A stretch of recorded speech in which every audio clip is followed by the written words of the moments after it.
Mike, congratulations on reaching the final. How to beat India is now the question. We have lost 7 internationals, 4 T20 and 3 ODIs. So is there a mental block or a pressure which Pakistan team take against India? Certainly not. I think the way we played against India in the last match was a huge step up from the first game. The first game we were a bit passive and we allowed India to control the game. The last match, you know, we had that game by the scruff of the neck for long periods of it. And then it took an exceptional innings from, you know, Abhishek Sharma to sort of take the game away from us. Outside of that, we were pretty good. It was pretty much the power play with the ball. So we have to be, you know, we have to be good enough to be able to put India under pressure for long enough. And we were able to do it for maybe 10 overs with the bat, and we were able to do it post-power play last game. We have to do it for longer because there's a reason why, you know, they're rated the top side in the world. You have to put them under pressure, so that'll be our challenge. Mike, in the last 41 years, Pakistan-India playing first time in the final of the Asia Cup. What is your message to the boys on the eve of the final of the Asia Cup? We've deserved this opportunity, so now it's up to us to make the most of it. And I think, you know, all the games that have happened up to this point now have been around trying to get yourself in a position to win the trophy. And, you know, that's what we've been talking about the whole time. You know, we know that we played on the 14th, we played on the 21st, but really the only match that really counts is the one at the end. And that's certainly that'll be our focus, is trying to play our best game when it counts. Congratulations, Mike. Coming back to today's game, the pitch, how it played. So from your initial expectation, how much, as per expectation, the pitch played? Did you expect it to be a 135 kind of a pitch? And just linking it to your earlier comment in your tour trip to Bangladesh, when similar kind of surfaces or that par total kind of a pitches you faced there, and you had shared some comments about that kind of pitches, and now you came across the same even here. So what would you like to comment on that? Yeah, I'll answer the second bit first. The score, you're right, was sort of similar. The one thing that was different at Mirpur is that some balls were going through the top and were dangerous, and some were going along the ground. So, and at pace, so very different.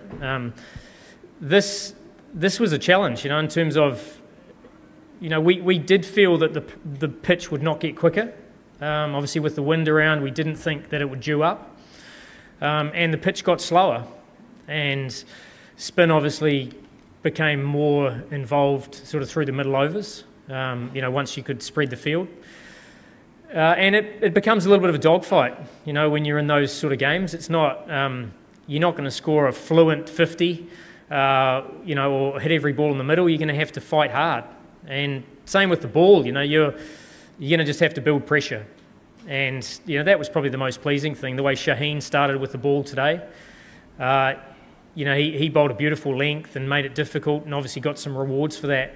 So, you know, I think it brings everybody a little bit closer together, you know, when the pitches, you know, have a little bit in it for everybody. And I think that's the beauty of these, is they've had quite a lot of cricket. Look, they've been good surfaces. Today was a challenge with the bat, and sometimes you don't mind those. Coach, all the team are dropping catches. Do you think the light have got something to do with this? In Dubai especially? Yeah, look, the ring of fire they talk about certainly affects everybody. You know, we were very good today, and, you know, other than the last catch right at the very end, up to that point we were pretty solid. But yeah, it's more if the ball comes at a certain trajectory, and you can practice it as much as you like, but if you lose the ball and the lights, it's hard to get it again. So, you know, everyone knows about it, everyone's practiced it, but if someone's good enough to hit the ball right into the lights, you know, occasionally your depth perception is going to disappear. So it's just another challenge, isn't it? Mike, how are you dealing with whatever is going on off the field and on the field also? Because there's a lot of things going on as far as gestures are concerned, celebrations are concerned, and then there is a hearing going on Indian players, then Pakistani players tomorrow. How do you coping up with this, and what's your message to the team in between this? Look, my message is we just focus on the cricket, and that's certainly what we'll be doing. Those things, you know, you probably know more about those than me. I deal with the cricket side, and in terms of gestures, look, there's always a bit of passion, isn't there, in terms of when you're in high pressure games. But you know, we will be having our focus will be very much on playing a good game and focusing on the cricket, and that's part of my job. Yeah, my congratulations for reaching to the final. How you sum up the day as batting is not up to mark, bowling superbly, and as fielding up to the mark?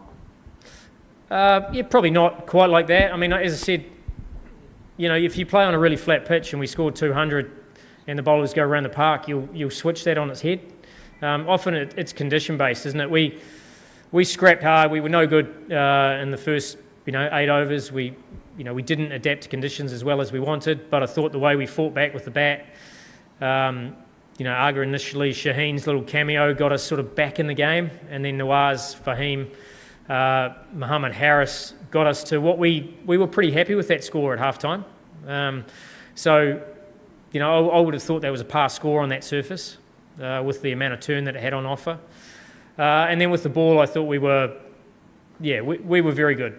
And we created some pressure. We probably went a little bit missing right at the end. But, that's when you're being nitpicking, isn't it? I thought it was a really good performance. And in the field, to be fair, our fielding has been really good for a month now. So I'm delighted with it. Mike, could you brief us about the top orders of Pakistan's batting performance? Because some are struggling, some are getting ducks in top orders and openers. Look, as I said, we don't want to be, 33 for 4. That's certainly not what we're trying to do, but I think it's our top order just adapting to conditions better.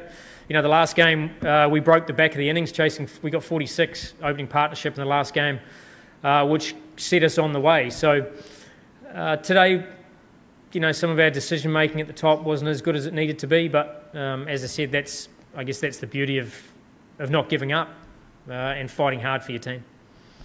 Can you give us a sense of the mood in the Pakistan camp ahead of the final? Oh, look, we've been talking for a while about focusing on now and not getting too far ahead of ourselves. But I think the boys have always, we've always talked about wanting to be in this match at the end of the tournament, and we've got to play some good cricket to get there. And we've certainly done that. We've beaten some teams that we haven't beaten for a long time. So we obviously won the Tri-Series before here, so there's a bit of confidence in the group. And I think when you win games like that, when everyone writes you off, 10 overs into the match, that builds a bit of confidence in the group as well.